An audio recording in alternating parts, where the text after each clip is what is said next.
نبی علیہ السلام جب رات کو بستر پر پہنچتے تو دعا مانگتے، بسم اللہ وضعت جنبی اللہم اغفر ذنبی و اخسی شیطانی و فک ریحانی و اسقل میزانی وجعلنی فی الندی الاعلیٰ۔ اے اللہ میرے گناہوں کو بخش دے، میرے شیطان کو ذلیل کر دے، میری گردن چھڑا دے، میرے میزان کو بھاری کر دے اور مجھے فرشتوں کی اعلیٰ جماعت کے ساتھ کھڑا کر دے۔ کتنی پیاری دعا ہے، اگر ہم اس کو یاد کر کے رات کو پڑھ لیا کریں۔ اس لیے رات کو سوتے وقت کی چھوٹی دعا ہے نا، بِاسْمِکَ أَمُوتُ وَأَحْيَا، اللہم بِاسْمِکَ أَمُوتُ وَأَحْيَا، تو اللہ کے نام کے ساتھ میں سوتا ہوں اور میں جاگتا ہوں۔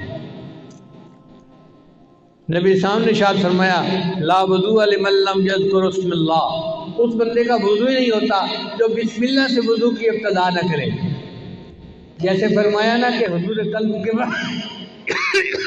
بغیر نماز نہیں ہوتی، ایسے نبی علیہ السلام نے فرمایا کہ بسم اللہ پڑھے بغیر انسان کا وضو ہی نہیں ہوتا، یعنی وضو کی برکت ختم ہو جاتی ہے۔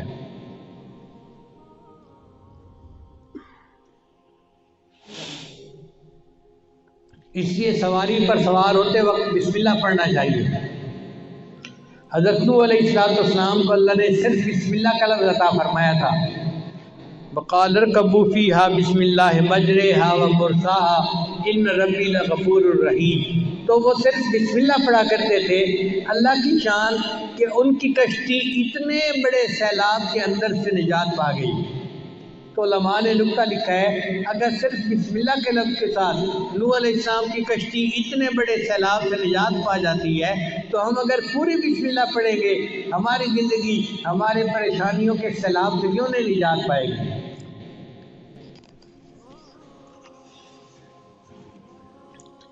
پھر اللہ تعالیٰ نے حضرت سلیمان علیہ السلام کو پوری آیت عطا فرمائی، انہ من سلیمان و انہ بسم اللہ الرحمن الرحیم، چنانچہ وہ بسم اللہ الرحمن الرحیم پڑھا کرتے تھے، ہوا ان کا تخت اڑا کے جہاں چاہتے تھے وہاں لے جا کے نیچے اتار دیا کرتے تھے۔ یہ بسم اللہ الرحمن الرحیم اتنا طاقتور عمل ہے کہ ان کا تخت اتنا بھاری تھا، لشکر ہوتا تھا ان کے ساتھ، وہ پورے تخت کو ہوا اٹھاتی تھی اور سینکڑوں میل دور ہوائی جہاز کی طرف کو جا کے اتار دیا کرتی تھی۔ اگر بسم اللہ کی وجہ سے حضرت سلیمان علیہ السلام کے تخت کو پرواز مل سکتی ہے تو کیا نبی علیہ السلام کے امتی کو بسم اللہ کی وجہ سے روحانی پرواز نہیں مل سکتی؟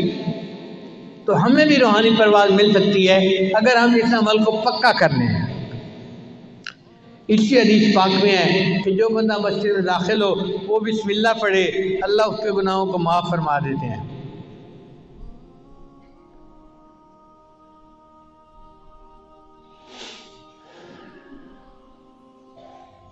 حدیث مبارکہ میں آتا ہے کہ جب تم اپنے میت کو قبر میں اتارنے لگو تو بسم اللہ پڑھ کے میت کو قبر میں اتارو گے، بسم اللہ کی برکت سے اللہ قبر کا عذاب معاف فرما دیں گے۔